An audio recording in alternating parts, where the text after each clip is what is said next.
tout le monde, j'espère que vous allez bien aujourd'hui. Bon dimanche à vous. Alors aujourd'hui, je vais commencer une nouvelle micro-série comme on a l'habitude de le faire. Et c'est sur la prospérité. J'aimerais qu'on parle de la prospérité. Qu'est-ce que ça veut dire être prospère? Dans quelle mesure on peut dire je suis prospère? Gloire à Dieu. Et contrairement à ce que vous imaginez, on ne va pas parler que de finances. En fait, je vais juste introduire mon sujet aujourd'hui. La prospérité ne se limite absolument pas à nos finances. Et ça, c'est l'erreur que beaucoup d'entre nous ont fait en tant que chrétiens. On pense que la prospérité, c'est juste avoir de l'argent. Mais loin de là. La prospérité, n'est pas seulement l'argent. En fait, j'ai 5 catégories dans lesquelles notre vie peut s'épanouir. On peut dire que je suis prospère dans 5 domaines. Donc, je vais les citer aujourd'hui simplement et on va les analyser ensemble un par un. Mais sachez que l'argent ne fait pas le bonheur. Ça, c'est pas un verset biblique, mais c'est la réalité.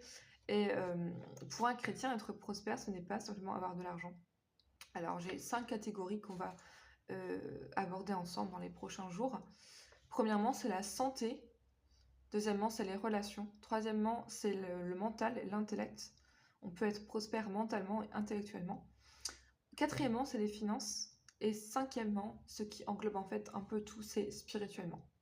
Être prospère spirituellement, c'est-à-dire que on peut être en bonne santé, avoir des bonnes relations, être riche financièrement et avoir un excellent mental, mais si on est oppressé par le diable, eh bien en fait, on n'est pas prospère. Gloire à Dieu. Est-ce que vous me suivez? Donc il y a différentes catégories qui définissent la prospérité. Et quand on dit en fait je suis prospère, le souhait de Dieu en fait c'est qu'on puisse dire je suis prospère. Ça veut dire qu'on prospère dans ces 5 domaines. Gloire à Dieu. Et évidemment, vous allez comprendre que ces 5 domaines sont interdépendants. Par exemple, si je ne suis pas en bonne santé, ça va influencer mes finances et mes relations, etc. Si j'ai pas, si j'ai pas de finances, ça va influencer également ma santé. Vous voyez, donc tout ça, c'est interdépendant.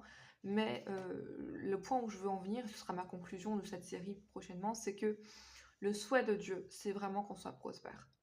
Le souhait de Dieu, c'est que vous soyez prospère. Ne soyez jamais comme Job, en fait, qui se disait « Oh, c'est vraiment Dieu qui est en train de m'affliger, qui est en train de m'envoyer tous ces maux. » Non, Dieu nous aime, Dieu veut qu'on soit prospère. Dieu peut nous corriger, mais il ne va jamais utiliser les armes du diable pour nous châtier. Gloire à Dieu. Donc voilà, j'espère que ça va bénir quelqu'un. On va commencer une série demain sur la prospérité.